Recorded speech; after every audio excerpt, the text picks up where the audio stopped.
Hello good evening students, रोजगार with Poonam channel पे आप सभी का स्वागत है। कैसे हो बच्चों सब? उम्मीद है अच्छे होंगे और आपकी पढ़ाई भी बहुत अच्छी चल रही होगी, है ना। और देखो, हम चाइल्ड डेवलपमेंट का चैप्टर पढ़ रहे थे और चाइल्ड डेवलपमेंट में भी हमने ग्रोथ क्या है, डेवलपमेंट क्या है, ये सब चीजें हमने पढ़ ली थी। फिर हमने उसमें पढ़ा था stages of child development. Infancy, 3 type की स्टेजेस होती हैं। फर्स्ट होती है इन्फेंसी, सेकंड होती है चाइल्डहुड, थर्ड होती है एडोलसेंस। मैंने इनकी एज भी बताई थी, क्या क्या एज होती है। 0 to 2 वर्ष होती है किसकी, इन्फेंसी की। 2 to 12 होती है चाइल्डहुड की, और 12 to 18 होती है एडोलसेंस की, है ना। हमने ये बातें पढ़ ली थी। फिर हमने इनकी कैरेक्टरिस्टिक्स पढ़ी थी कि क्या क्या विशेषताएं इन्फेंसी की, क्या क्या चाइल्डहुड करता है और क्या क्या एडोलसेंस करता है, किशोरावस्था के बारे में। देखो, लास्ट क्लास में हमने पढ़ा था किशोरावस्था की विशेषता और हमने अपनी क्लास को वहीं पे एंड किया था।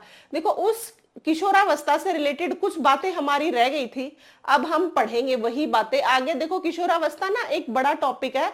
इससे रिलेटेड डिसऑर्डर्स पूछ लेते हैं, इसके रिलेटेड क्या है, इसके यूजेस कहाँ है, क्या क्या इनकी नीड्स होती है, ये सारी चीजें किशोरावस्था की कुछ चीजें जो बच गई थी हम इसी क्लास में पढ़ेंगे, ठीक है। इसके कुछ सिद्धांत है, जैसे last to last year question आया था किशोरावस्था के कौन से सिद्धांत इनमें से कौन सा नहीं है, तो वो सिद्धांत भी आज हमें पढ़ना पड़ेगा। हम इस तरीके से पढ़े कि कंटेंट जितना भी पढ़े वो हमारे एग्जाम्स में आए, उसमें से कुछ भी छूटे ना, है ना। चाहे कम पढ़ लेंगे, छोटी क्लास ले लेंगे, थोड़ा सा डबल पढ़ के या धीरे करके, जैसे भी करके, लेकिन हमें कंटेंट नहीं छोड़ना है। हम जो भी पढ़े वो कंफर्म होना चाहिए कि हाँ, यहां से क्वेश्चन आ गया तो हमारा छूटेगा नहीं, ठीक है। देखो, अब जो किशोरावस्था जो हम पढ़ रहे थे, इसके कुछ डिसऑर्डर्स होते हैं, वो हमें डिसऑर्डर्स पढ़ने हैं। चाइल्ड डेवलपमेंट के आहार संबंधी विकार होते हैं। देखो, जो चाइल्ड डेवलपमेंट होता है ना, मतलब हम पढ़ेंगे किसमें, चाइल्ड डेवलपमेंट क्या पढ़ रहे हैं, हम पढ़ रहे हैं यहाँ पे एडोलसेंस वाली बात। एडोलसेंस के कुछ, एडोलसेंस हमने लास्ट क्लास में पढ़ा था और इसमें हमने सिर्फ कैरेक्टरिस्टिक्स पढ़ी थी। आज हम इसके कुछ डिसऑर्डर्स पढ़ेंगे, ठीक है। एडोलसेंस के आहार संबंधी विकार है, कुछ डाइट से रिलेटेड क्या क्या है वो देखो आप। इनके मतलब देखो, जो एडोलसेंस है ना, वो संघर्ष का काल तो है ही, हमने लास्ट क्लास में पढ़ा था। तूफान का काल भी है, इसमें बहुत सारी समस्याएं आती हैं, है ना। हमने पढ़ी थी क्या क्या समस्याएं आ सकती है एडोलसेंस के साथ। लेकिन इनमें कुछ वहम भी होते हैं, इन बच्चों में कुछ वहम होते हैं। ये अपने आप को क्या सोचते हैं, हम ऐसा करेंगे तो ये दिक्कत नहीं आ जाए, हम ऐसा करेंगे तो ये दिक्कत नहीं आ जाए। इनमें कुछ ईटिंग डिसऑर्डर्स होते हैं। ये बच्चे कुछ खाने से रिलेटेड भी वहम रखते हैं। जैसे इनके अंदर क्या होती है, सेल्फ रिस्पेक्ट होती है ना, कि मेरे को ये कुछ, इसने ऐसा क्यों बोल दिया, इस तरीके के वहम होते हैं ना। ऐसे ही इनको खाने से रिलेटेड भी कुछ वहम होते हैं, इन्हें बोलते हैं ईटिंग डिसऑर्डर।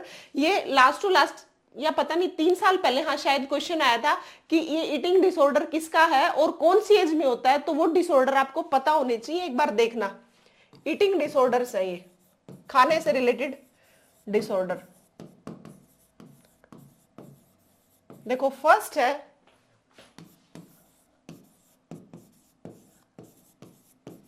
Anorexia disorder. बताऊंगी मैं क्या क्या होते हैं, क्या इन एनोरेक्सिया होता है। Anorexia disorder, bulimia disorder,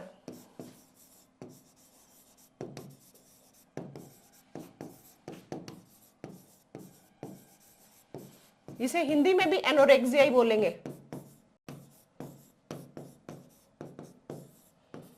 anorexia विकार, इसे भी हम बुलिमिया विकार बोलते हैं। देखो, इनमें समस्या क्या होती है वो मैं बताऊंगी, एक बार लिख लो आराम से।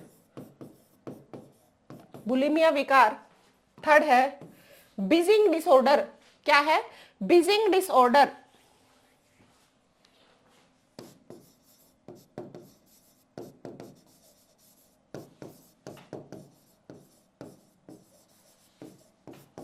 इनमें क्या क्या होता है, किस टाइप का डिसऑर्डर है, एक बार लिखो फिर बताती हूं। हम पढ़ा था, हमने लास्ट क्लास में एडोलसेंस की विशेषताएं पढ़ी थी। आज हम उनके ईटिंग डिसऑर्डर पर पढ़ रहे हैं, मतलब क्या क्या उनमें विकार आ जाते हैं, क्या क्या गलतफहमियां उनको होती हैं, तो कौन कौन से डिसऑर्डर होते हैं एडोलसेंस की। या आज मैं क्लास में जितनी बातें बताऊंगी ना वो सारी एडोलसेंस की बताऊंगी, चाइल्ड डेवलपमेंट की। हम इसमें मान लो कि चाइल्डहुड या इन्फेंसी उनके बारे में बात नहीं कर रही आज मैं। सिर्फ और सिर्फ जब बच्चा बोलूं तो आप समझ लेना मैं बात कर रही हूँ किशोर की, एडोलसेंस की, है ना। आज मैं चाइल्डहुड की इन्फेंसी की बात नहीं कर रही, ओनली आज टॉपिक हमारा एडोलसेंस पे है। और एडोलसेंस पे ही अच्छे खासे क्वेश्चन बनते हैं, तो हम इस तरीके से पढ़ ले कि हमारा एक भी क्वेश्चन छूटे ना। जितने आज तक क्वेश्चन आए हैं, जितने एडोलसेंस से बन सकते हैं इस टॉपिक में, क्या क्या हो सकता है, वो सारा आज मैं लेके आई हूं। देखो इसमें 3 टाइप के डिसऑर्डर्स होते हैं। एक होता है एनोरेक्सिया डिसऑर्डर, सेकंड होता है बुलिमिया और थर्ड होता है बिजिंग डिसऑर्डर। देखो इनमें क्या क्या प्रॉब्लम्स आती हैं, किस टाइप के डिसऑर्डर है ये मैं बताऊंगी आगे। एक बार इसको लिख लो। आहार संबंधी जो विकार है इन बच्चों में, बच्चे बोलूं समझ लेना, एडोलसेंस किशोरावस्था की बात कर रही हूं मैं।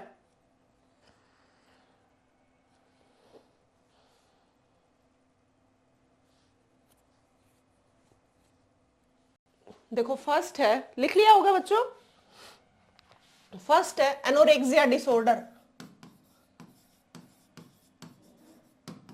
हाँ एक और बात भाई, अगर आपको साइकोलॉजी में या मैं हरियाणा जीके की क्लासेस ले रही हूँ, उनमें आपको कहीं पे भी कोई प्रॉब्लम लगती है कि कोई समस्या आ रही है, कहीं समझने से रिलेटेड आ रही है या कुछ कंटेंट में स्पीड से, जो भी आपकी प्रॉब्लम्स हैं, मैं आपकी एचटेट के एग्जाम से रिलेटेड क्या हेल्प कर सकती हूँ, आप मैसेज डाल सकते हो, कंफ्यूज नहीं होना। कई बार साइकोलॉजी मान लो मैं पढ़ा के चली गई और आपको कई बार डाउट्स रह जाते हैं। वैसे तो आपके डाउट्स, अगर आपने जो क्लास ली है, अगर कोई डाउट रह गया तो आप सेकंड टाइम फिर से क्लास देख सकते हो, लेकिन फिर भी कोई डाउट रहता है तो आप मुझसे पूछ सकते हो मैसेज करके। मैं जरूर कोशिश रहेगी कि आपका रिप्लाई दूं, आपके एचटेट को क्वालिफाई करने में हेल्प कर पाऊं। बट अब की बार छोड़ना नहीं है बस। एनोरेक्सिया डिसऑर्डर, देखो किस टाइप के बच्चे होते हैं, बच्चे क्या किशोर होते हैं, ये वो होते हैं मेनली तो देखो ये फीमेल्स में ही देखे जाते हैं डिसऑर्डर्स। देखो मैं जेंडर बायस्ड नहीं हूं, लेकिन मेनली जो ये यहाँ पे बता रही हूँ लगभग एग्जाम्पल्स है या लगभग जहाँ जो चीजें देखी जाती हैं वो फीमेल्स में देखी जाती है। लड़के इतना वहम नहीं करते, लड़कियां ज्यादा वहम करती है। देखो कई बार देखा होगा आपने, बहुत पतली लड़की देखते हो आप, फिर भी वो खाती नहीं है कि नहीं मैं मोटी हो जाऊंगी। कई बार देखी होंगी ना, कई बार जींस डाले भी जा रही होती है लड़की, बहुत पतली टांगे होती है, तो हम क्या बोल देते हैं उसको, फिर भी उसको वहम रहता है कि नहीं मैं नहीं खाऊंगी, मैं मोटी हो जाऊंगी। ये जो वहम होता है ना, कि इस वहम में खाना ना खाए कि वो मोटी ना हो जाए, जबकि है ऑलरेडी पतली, लेकिन क्या उसको वहम है। तो किस टाइप का डिसऑर्डर है, वो है एनोरेक्सिया डिसऑर्डर। खाने से रिलेटेड ईटिंग डिसऑर्डर ही पढ़ रहे हैं ना, तो जो लड़कियां बहुत पतली होती है फिर भी खाना नहीं खाती कि मैं मोटी हो जाऊंगी, इस टाइप का जो वहम होता है ना, उसको बोलते हैं एनोरेक्सिया डिसऑर्डर। क्या बोलते हैं? Anorexia disorder. देखो वजन सामान्य से कम होता है फिर भी खाने की मात्रा में कमी रखती है, नहीं खाएंगी मोटी हो जाती है, डाइटिंग पे रहती है, खुद को भूखे रखती है, सारी क्या होती है यहाँ पे लड़की, मेनली तो किशोर बोलते हैं, लेकिन एग्जाम्पल्स लगभग फीमेल को लेके हैं, यहाँ पे लड़कियों को लेके हैं, किशोरों को लेके। डाइटिंग करती हैं, पतली होती हैं, फिर भी वहम होता है उनको, पतली होती है फिर भी खाना नहीं खाती। ये इसलिए लिख रही हूं ताकि आप नोटबुक में साथ के साथ लिखोगे, एक बार देखोगे तो आपको झटदे से एग्जाम्पल समझ आ जाएगा। फिर भी खाना नहीं खाती है, डाइटिंग पे रहती है।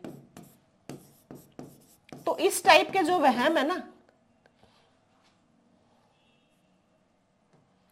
पतली होती फिर भी खाना नहीं खाती, जो इस टाइप का वहम है ना, ये क्या बोलते हैं इसको बोलते हैं एनोरेक्सिया डिसऑर्डर। डाइटिंग करती है, पतली होती है, फिर भी खाना नहीं खाती कि कहीं मैं मोटी ना हो जाऊं। ये है उनके अंदर क्या होता है? वहम होता है। वजन सामान्य से कम भी होता है इनमें, खुद को भूखी रखती है।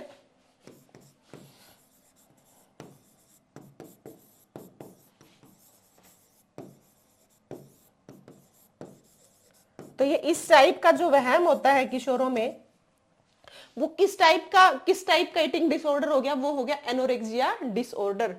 तो अगर आपसे ये क्वेश्चन आया हुआ है, ये डिसऑर्डर पूछा हुआ है, तो आपको याद रखना है, तीनों डिसऑर्डर याद रखने। एनोरेक्सिया में क्या होता है? लड़की बहुत पतली होती है, किशोर लगा लो, लड़की का तो मेनली एग्जाम्पल्स इसलिए ले रहे हैं क्योंकि ऐसा वहम लड़कियों में ही होता है। बहुत पतले होते हैं किशोर, फिर भी वहम रखते हैं कि मैं खाना नहीं खाऊंगा, नहीं मोटा हो जाऊंगा। अपने आप को डाइटिंग पे रखना, पतला होने के बावजूद भी। इस टाइप का डिसऑर्डर क्या होता है? Anorexia disorder. देखो सेकंड लिखो एक बार आराम से, फिर बताती हूं।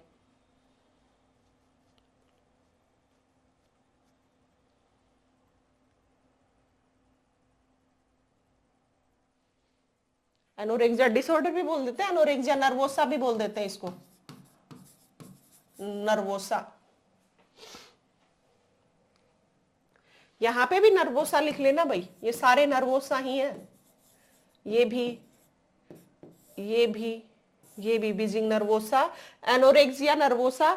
अगर डिसऑर्डर ना लिखा मिले तो आपको नर्वोसा लिखा मिलेगा, कंफ्यूज नहीं होना। Bulimia nervosa, Beijing nervosa, anorexia nervosa.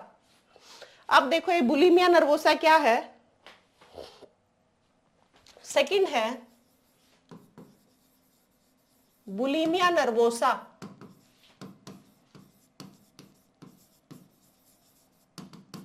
इसमें क्या होता है किशोरों के साथ, एडोलसेंस में जो बच्चे होते हैं एडोलसेंस के, उनमें क्या वहम होता है? जैसे देख लो, अच्छे खाते हैं जो बच्चे, मान लो कि वो अच्छे खासी हेल्थ में है, खा तो लिया, ठीक ठाक हेल्थ थी, खा लिया, लेकिन उनको वहम क्या रहता? ओहो अब तो मैंने खा लिया, मुझे पचाना पड़ेगा, कहीं मैंने खा तो लिया लेकिन कहीं मैं मोटी ना हो जाऊं या कहीं मैं मोटा ना हो जाऊं। हेल्दी हैं, ठीक है, मतलब ना मोटे हैं ना पतले हैं, लेकिन खाने के बाद जो वहम हो जाता है कि अब मुझे पचाना पड़ेगा, पचाने के लिए वो क्या करते हैं? व्यायाम करते हैं, बहुत सारी एक्सरसाइज करते हैं। कई लोग देखे होंगे दवाई वगैरह भी लेते हैं ताकि मैं फिट रहूं। जो ये फिट रहने का वहम है ना, खाते तो है लेकिन फिट रहने का वहम है, वो किस में होता है? बुलिमिया डिसऑर्डर में। किस में होता है? बुलिमिया। जो लास्ट था एनोरेक्सिया डिसऑर्डर, उसमें नर्वोसा में क्या था? एनोरेक्सिया नर्वोसा में ये वहम था, वो पतले थे ऑलरेडी, कुछ वो खाते ही नहीं थे, डाइटिंग पे रहते थे कि कहीं मैं मोटी ना हो जाऊं।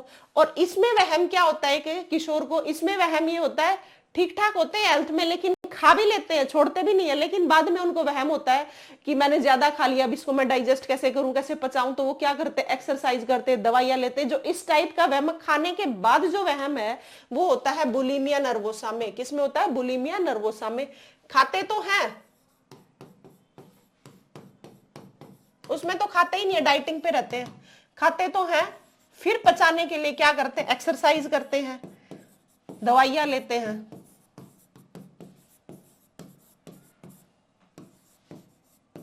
एक्सरसाइज करना, दवाई लेना, इस टाइप के लोग इसमें किसमें करते हैं? बुलिमिया नर्वोसा में। अब मेरे से एग्जाम्पल से समझो, मेरे को मान लो किशोर एडोलसेंस की एज में, हालांकि मैं हूं नहीं लेकिन एडोलसेंस मुझे मान लो, और मैं अच्छी खासी हेल्थ में हूं, ठीक ठाक हूं, ठीक है, मैं खा तो आती हूँ शादी में, लेकिन आने के बाद वहम क्या रखती हूँ? पचाने के लिए, हो मैंने ज्यादा खा लिया, फिर मैं क्या करूंगी? गर्म पानी पीऊंगी, एक्सरसाइज करूंगी। खाया तो सही ना, लेकिन वहम क्या रहा? नहीं मैं मोटी ना हो जाए इसके लिए मैं क्या कर रही हूँ? एक्सरसाइज कर रही हूँ और दवाइयां ले रही हूँ। मान लो कोई दवाई ले लो पतला होने के लिए, हेल्थ को लेके। तो इस टाइप का जो वहम हुआ किशोरों में, वो कौन सा हुआ? ये हुआ बुलिमिया नर्वोसा। अब उम्मीद है समझ आ गया होगा, मैंने खुद का भी एग्जाम्पल आपको समझा दिया है। एक्सरसाइज करना, दवाइयां लेना, नॉर्मल वेट होता है, खा लेते हैं बट फिर भी दुखी रहते हैं, पचाते हैं, व्यायाम करते हैं, एटसेट्रा। वेट इनमें क्या होता है? नॉर्मल होता है, इसमें नॉर्मल वेट होता है, नॉर्मल वेट के लोग जो खाते हैं बाद में, और इसमें होता है अंडर वेट।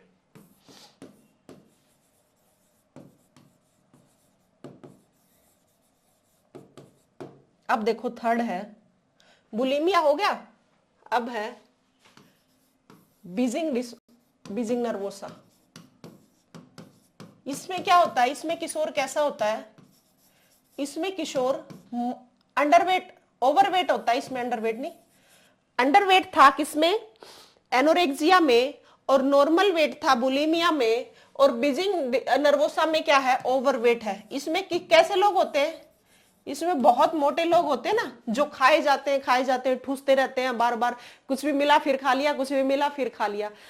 इस टाइप के लोग कौन से होते हैं? वो इस टाइप के किशोरों की बात करें जो बहुत मोटे टाइप के लोग होते हैं, उनमें कौन सा नर्वोसा होता है? उनमें होता है बीजिंग नर्वोसा। खाते रहते हैं, इतना खा लेते हैं कि जब तक वो डॉक्टर के पास ना जाले, कुछ ना कुछ बॉडी में नुकसान ना हो ले, इतने क्या करते हैं? वो खाते रहते हैं। तो इस टाइप के जो ओवरवेट किशोर होते हैं उनको क्या बोलते हैं? Beijing nervosa. ये 3 टाइप के ईटिंग डिसऑर्डर थे, बीजिंग, बुलिमिया और एनोरेक्सिया, इसमें क्या होता है, खाने के शौकीन होते हैं, ओवरवेट होते हैं, खाते रहते हैं जब तक दिक्कत ना हो जाए, वजन पर नियंत्रण नहीं होता। इनमें क्या होता है, वजन पर नियंत्रण नहीं होता, इनका खूब खाते हैं तो वजन पर नियंत्रण तो वैसे भी नहीं होगा, नहीं होता। खाने के शौकीन होते हैं ये, खाने के शौकीन, इस टाइप के किशोर, एडोलसेंस के बच्चे। एडोलसेंस के बच्चे तो नहीं होते, मेनली वो एडोलसेंस ही होते हैं, क्योंकि किशोर बच्चों में नहीं आते, वो किशोर ही होते हैं।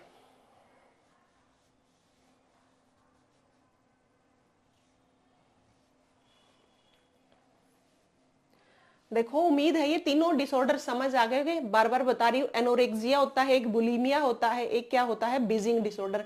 एनोरेक्सिया में तो ओवरवेट होता है, उनको वहम रहता है कि मैं मोटा ना हो जाऊं, इसलिए वो खाते ही नहीं है, ऑलरेडी पतले होते हैं फिर भी वो डाइटिंग करते हैं।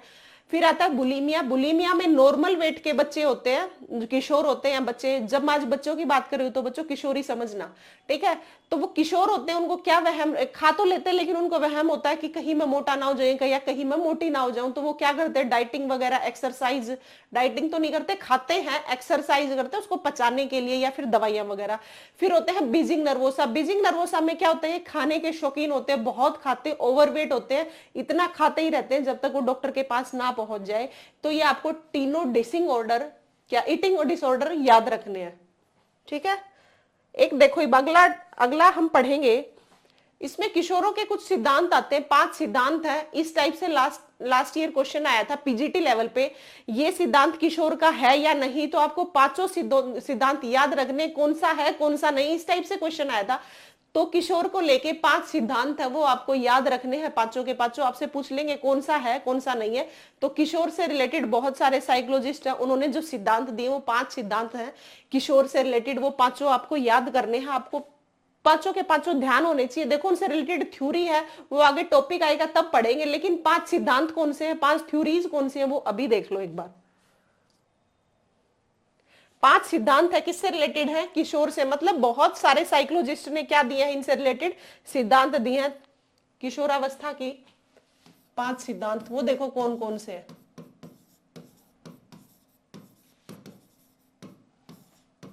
किशोरावस्था के 5 सिद्धांत है, 5 थ्योरी है, 5 थ्योरीज ऑफ एडोलसेंस।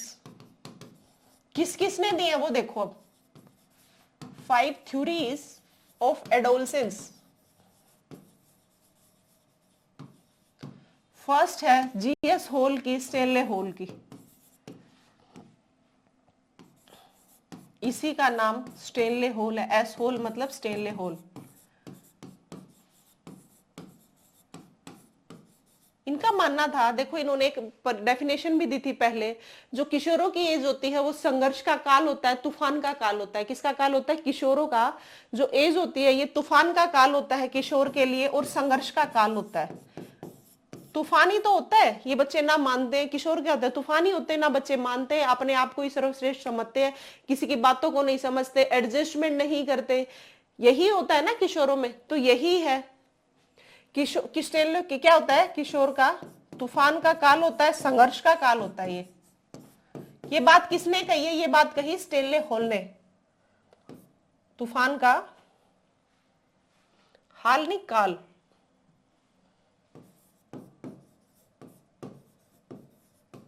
काल होता है और संघर्ष का काल होता है।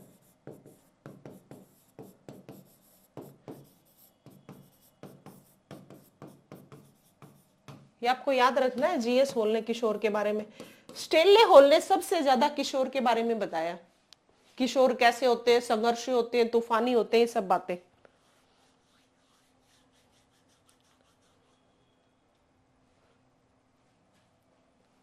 संघर्ष का काल होता है। देखो, इन्होंने इसके बारे में 2 बातें बताई हैं स्टेनले हॉल ने। एक तो बताया है रिकैप्चुलाइजेशन,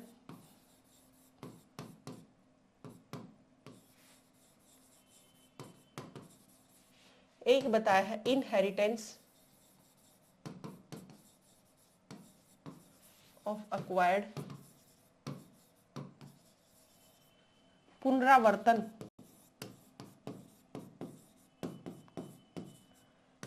रिकैप्चुलाइजेशन। स्टेनले होल ने दो टाइप से किशोरों को डिवाइड किया है, रिकैप्चुलेशन, इनहेरिटेंस ऑफ एक्वायर्ड कैरेक्टर।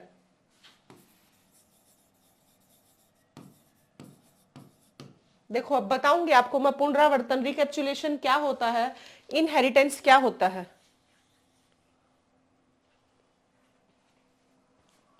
ये बोलेंगे इसको हिंदी में अर्जित गुणों की वंशानुगति।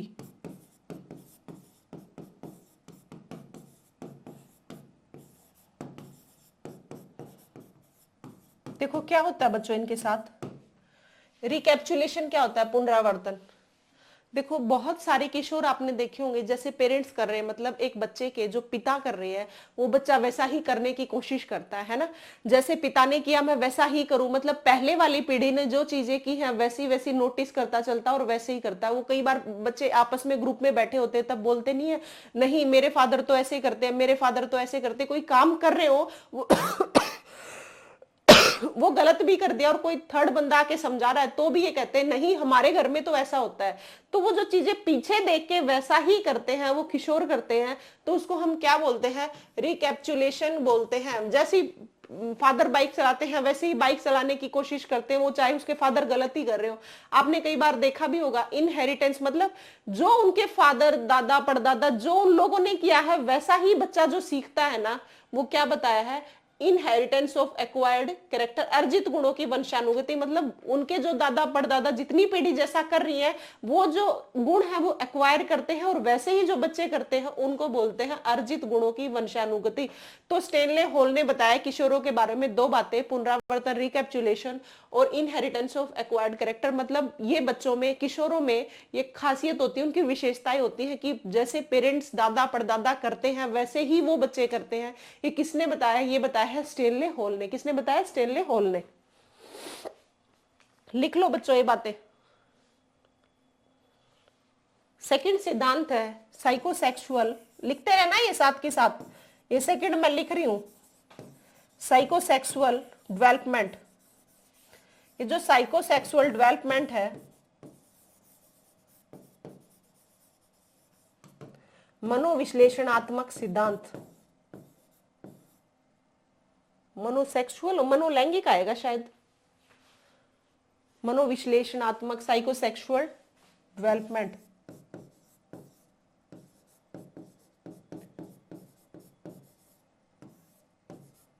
देखो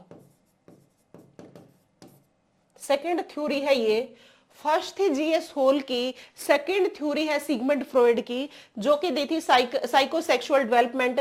ये आगे पूरी थ्योरी है, एक ओरल स्टेज कौन सी है, एनल कौन सी है, आगे पूरी पढ़ेंगे जब सिगमंड फ्रॉइड की थ्योरी पढ़ेंगे तब ये पढ़ेंगे। लेकिन अभी किशोरों के सिद्धांत पढ़ रहे हैं 5, उसमें सिर्फ आपको अभी सिद्धांत याद रखना, इनके ब्रीफ में इनकी थ्योरी में क्या क्या है वो आगे क्लासेस जाएंगे जब थ्योरीज पढ़ेंगे, सिगमंड फ्रॉइड की, एरिक्सन की, ये सारी जितनी थ्योरी है बंडूरा वगैरह की, वहां पे पढ़ेंगे थ्योरी की डिटेल। लेकिन अभी जो किशोरों से रिलेटेड सिद्धांत बताए हैं वो 5 सिद्धांत था, वो मैं आपको बता रही हूं। फर्स्ट बताया है मैंने जीएस होल का, सेकंड बताया है मैंने साइकोसेक्सुअल डेवलपमेंट, मनोविश्लेषणात्मक सिद्धांत। जो साइकोसेक्सुअल डेवलपमेंट है ये किसकी थ्योरी है, ये है बच्चों सिगमंड फ्रॉइड की, और फर्स्ट किसकी थी, स्टेनले होल की। तो देख लो एक बार, साइकोसेक्सुअल डेवलपमेंट, मनोविश्लेषणात्मक सिद्धांत। सिगमंड फ्रॉइड का क्या मानना था, इनका मानना था कि किशोर सेक्सुअली तरीके से ही आगे बढ़ते हैं। क्या करते हैं, किशोर सेक्सुअली तरीके से ही आगे बढ़ते हैं। ये बात किसकी कहनी थी, सिगमंड फ्रॉइड की। जो कैसे बढ़ते हैं वो 5 स्टेजेस हैं, वो आगे बात करेंगे। एक बार सिर्फ हम थ्योरीज पढ़ रहे हैं।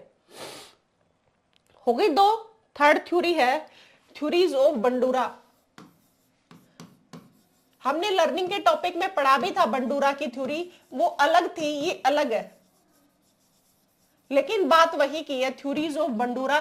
इसने किसकी बात की है, सोशल डेवलपमेंट की। बंडूरा का मानना था कि किशोर की जो डेवलपमेंट होती है वो सोसाइटी से होती है। उनका मानना था, किसका, बंडूरा का। बंडूरा जी का कहना था कि जितना भी एक बच्चा सीखता है, जितना एक किशोर सीखता है, वो अपनी सोसाइटी से सीखता है, सोसाइटी में एडजस्ट करना सीखता है, सोसाइटी से ही अपना मेंटल डेवलपमेंट करता है। जितनी ग्रोथ है फिजिकल मेंटल सारी किससे करता है, सोसाइटी से करता है।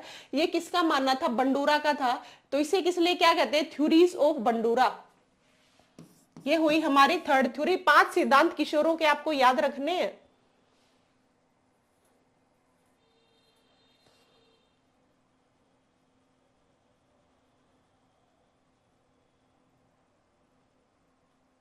लिख लो मेरे साथ के साथ। एक है फाउंडर ऑफ इकोसाइकोलॉजी, ईगो, पहले तो ये लिखो, एरिक्सन का सिद्धांत,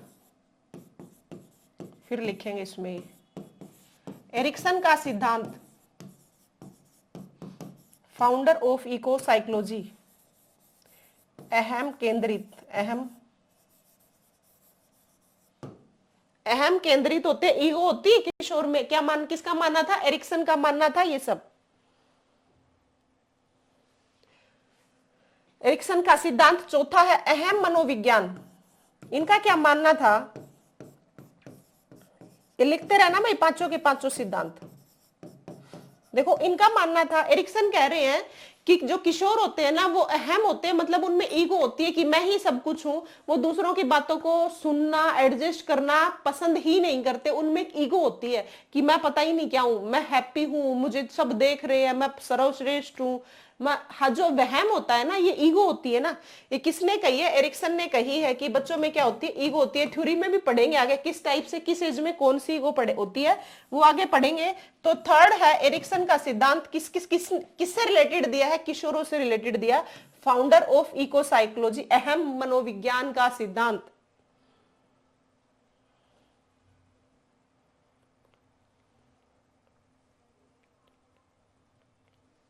लिख लिया होगा बच्चों। अब देखो एक और सिद्धांत है, फिर इसको एक बार मैं फिर से याद कराऊंगी। देखो एक बार, फिफ्थ है एंथ्रोपोलॉजिकल थ्योरी।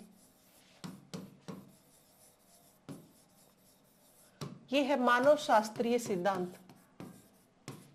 मानव शास्त्रीय सिद्धांत ये किसने दिया था? ये दिया था बेंडिक्ट ने। किसने दिया था? बेंडिक्ट ने। बेंडिक्ट ने दिया था भैया। 5 थ्योरी जो बताई हैं वो हो गई हमारी कंप्लीट। एंथ्रोपोलॉजिकल थ्योरी, मानव शास्त्रीय सिद्धांत, किसने दिया है? मीड एंड बेंडिक्ट ने दिया इसको।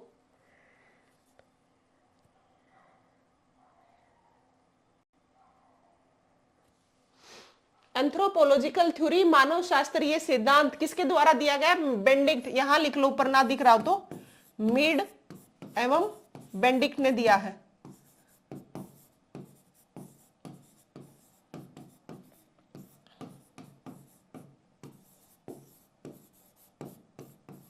इनका क्या मानना था? ये कह रहे हैं कि जो किशोर होता है वो अपना जितना भी सीखता है अपने कल्चर से सीखता है। उसका जैसा कल्चर होता है किशोर भी वैसा ही करता चलता है। अपनी जैसी संस्कृति होती है वैसे ही वो चीजें क्या करता चलता है? अडेप्ट करता चलता है। किशोरों का विकास कैसे होता है? अपने कल्चर से होता है। तो देखो किशोरों से रिलेटेड हमने 5 थ्योरी पढ़ी। 5 थ्योरी कौन कौन सी है? देखो सबसे पहले है स्टेनले हॉल की। स्टेनले हॉल ने बचा, एक बार मैं थोड़ा सा शॉर्ट में बता रही हूँ, 5 थ्योरी जो है किशोरों की वो आपको याद हो जाएंगी बच्चों। फर्स्ट क्या है? फर्स्ट है हमारी स्टेनले हॉल की। स्टेनले हॉल क्या कहते हैं? किशोरों का जो काल होता है वो संघर्ष का काल होता है, तूफान का काल होता है। इस टाइप की बातें किसने कही है? स्टेनले हॉल की। क्वेश्चन देखो कैसे आएगा। क्वेश्चन आएगा, कौन सी भी 3 थ्योरी दे देंगे, चौथी अलग से दे देंगे, कह देंगे कौन सी एडोलसेंस से रिलेटेड नहीं है। इस टाइप से क्वेश्चन आएगा। होगी पहली याद स्टेनले हॉल की। फिर सेकंड थ्योरी है आपकी किसकी?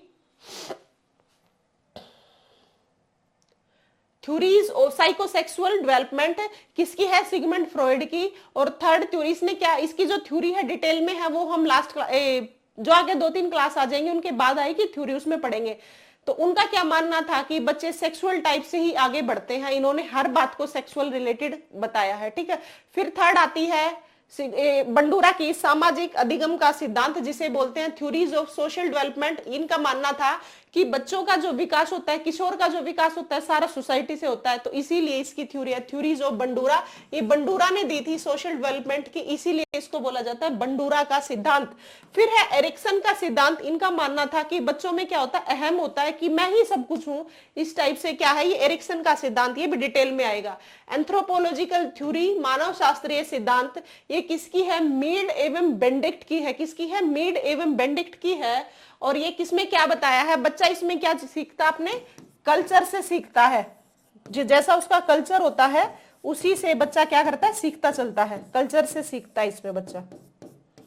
तो उम्मीद है मैंने दो बातें बताई अभी आपको। एक तो ईटिंग डिसऑर्डर से रिलेटेड, किशोरों में कौन कौन से ईटिंग डिसऑर्डर होते हैं, और एक हमने पढ़ा है जो किशोरों के सिद्धांत है 5, वो कौन कौन से हैं, स्टेनले हॉल का है, बंडूरा का है, एरिक्सन का है, बेंडिक्ट का है, और एक है सिगमंड फ्रॉइड का। ये 5 सिद्धांत आपको याद रखने हैं, लिख लो इसको 5वें को भी। फिर आगे पढ़ते हैं इनकी नीड्स क्या क्या है, क्या क्या आवश्यकताएं होती है इनको, किशोरों की क्या क्या आवश्यकताएं हो सकती है, उनको क्या क्या जरूरत है। आपको पता ही है, वैसे बताने की जरूरत नहीं, लेकिन एक बार फिर भी बता दूंगी।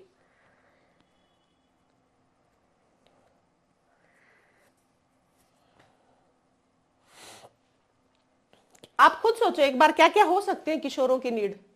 भाई स्कूल में क्या आवश्यकता होगी, उनको क्या होगा, स्कूल में भी आवश्यकता होती है किस टाइप की, कि स्कूल में हमें समायोजन करना, टीचर्स हमारे साथ एडजस्ट करें, टीचर हमें समझे, इस टाइप की नीड्स होती है ना किशोरों की। एक वो क्या सोचते हैं घर में, पेरेंट्स से क्या वो सारी मेरी बातें माने, ये भी उनकी नीड्स होती है ना, कि वो एडजस्ट करना नहीं जानते, वो ये चाहते हैं कि दूसरे मेरे साथ एडजस्ट करें, वो खुद बिल्कुल नहीं करना चाहते, लेकिन दूसरों से ये उम्मीद करते हैं कि वो एडजस्ट करें मेरे साथ। सेक्सुअल नीड्स होती है किशोरों की, भाई सेक्सुअल तो तुम्हें पता ही है, स्वतंत्रता, फ्रीडम चाहते हैं बच्चे। क्या चाहते हैं किशोर, कि मुझे फ्रीडम हो, कोई रोका टोकी ना हो, मैं जिस हिसाब से अगर 120 की स्पीड में बाइक चला रहा हूं तो 120 की ही स्पीड में चलाऊं, पेरेंट्स मना ना करें।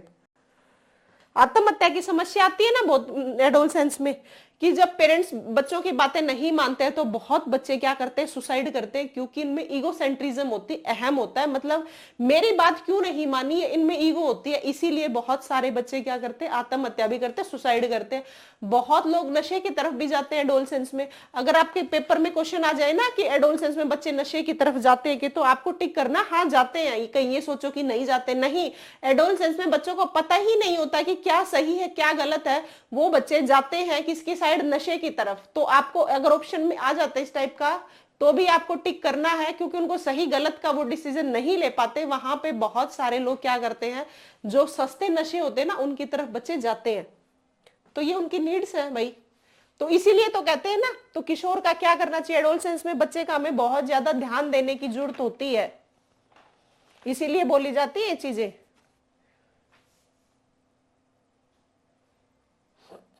लिख लिया होगा बच्चों, सभी क्लियर होगा। एक और छोटी सी थ्योरी और बताती हूं आपको,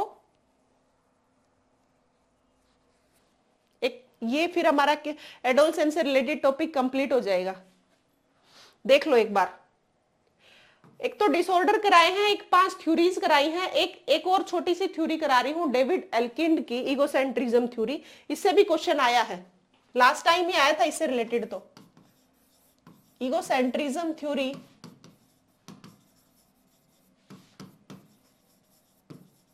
theory of David Elkind, David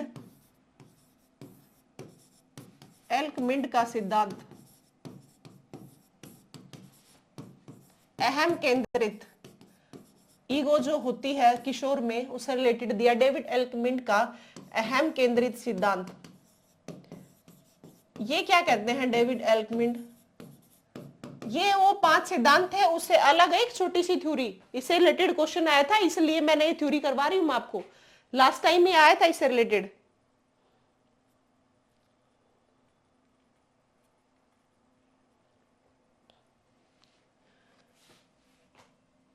ये क्या होती है, ईगोसेंट्रिज्म, अहम केंद्रित, adolescent egocentrism,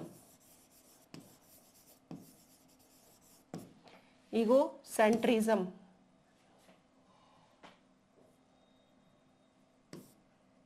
centrism,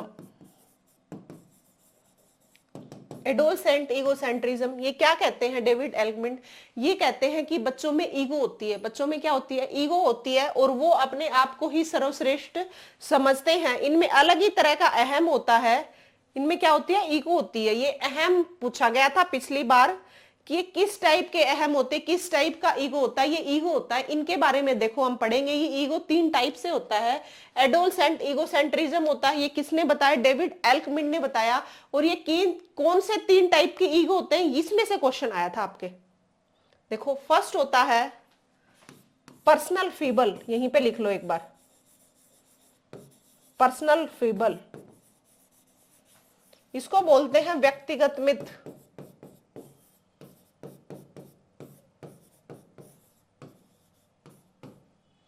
personal fable एक तो ये होता है, ये मानते हैं आई एम सो यूनिक, मैं बिल्कुल यूनिक हूं, मेरे जैसा कोई नहीं है। ये जो इस टाइप के गलतफहमी होती है ना, ये जो वहम होते हैं, इसको बोलते हैं पर्सनल फीबल। इसी से लास्ट टाइम क्वेश्चन आया था, ये इंपॉर्टेंट है, इसीलिए डेविड एल्कमिंट की मैं थ्योरी करवा रही हूं, क्योंकि यहां से लास्ट टाइम क्वेश्चन आया था और क्वेश्चन भी यही था। देखो, ईगोसेंट्रिज्म थ्योरी ऑफ डेविड एल्कमिंट की, एक तो पहली बात तो ये पूछ सकते हैं ईगोसेंट्रिज्म थ्योरी किसकी है? ये है डेविड एल्कमिंट की। तो एडोलसेंट ईगोसेंट्रिज्म है, ये जो अहम है ईगो है, ये 3 टाइप से होता है। फर्स्ट होता है पर्सनल फेबल, व्यक्तिगत मिथ या दंत कथा। इनमें पता है क्या बात होती है कि मैं ही यूनिक हूं, मेरे जैसा कोई भी नहीं है, मैं बिल्कुल डिफरेंट हूं, मैं सबसे सुंदर हूं, मैं सबसे इंटेलिजेंट हूं। ये जो वहम होते हैं ना, इसको क्या बोलते हैं? Personal fable. Last time question आया था कि मेरे जैसा गहरा प्यार कोई नहीं कर सकता, ये कौन से टाइप की ईगो है? तो इस टाइप के, जब मेरे जैसा, मैं ऐसा, मैं ये, तो इस टाइप की जब बातें आएंगी ना, तो आपको टिक करना है किस टाइप का ईगो है। ये है पर्सनल फेबल। किस टाइप का? Personal fable. इसके साथ आपको जाना है पर्सनल फेबल, व्यक्तिगत दंत कथा, आई एम सो यूनिक, कि मेरे जैसा गहरा प्यार कोई नहीं कर सकता। ये किसका एग्जाम्पल है? ये है बच्चों पर्सनल फेबल का। व्यक्तिगत मिथ होती है ये, मेरे जैसा ये नहीं कर सकता, मैं ऐसा हूं, मैं बिल्कुल सुंदर हूं, मैं इंटेलिजेंट हूं, आई एम सो यूनिक। इस बात से ही आपको पता चल रही होगी। एग्जाम्पल था मेरे जैसा गहरा प्यार कोई भी नहीं कर सकता। ये किसका एग्जाम्पल है? किस टाइप की ईगो का एग्जाम्पल है? तो ये है पर्सनल फेबल का एग्जाम्पल। लिख लो बच्चों एक बार, 2 ईगो और बच गई बस।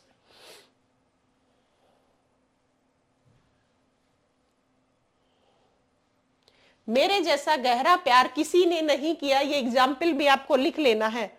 अब भी फिर से भी पूछ सकते,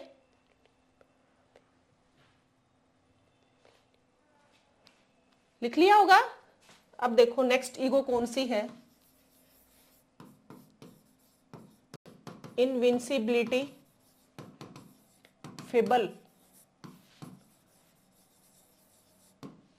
इनविंसिबिलिटी फेबल, इसको हिंदी में क्या बोलेंगे हम? इसको बोलेंगे अभेदता। अभेदता। इसमें होता क्या है, जैसे उसमें था I am so happy, nothing bad can happen.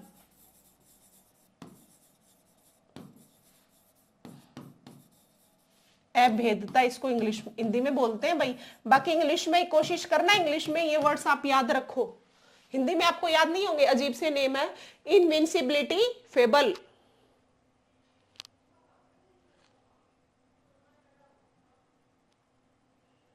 क्या इसमें क्या होता है? मेरे साथ कुछ भी बुरा नहीं हो सकता,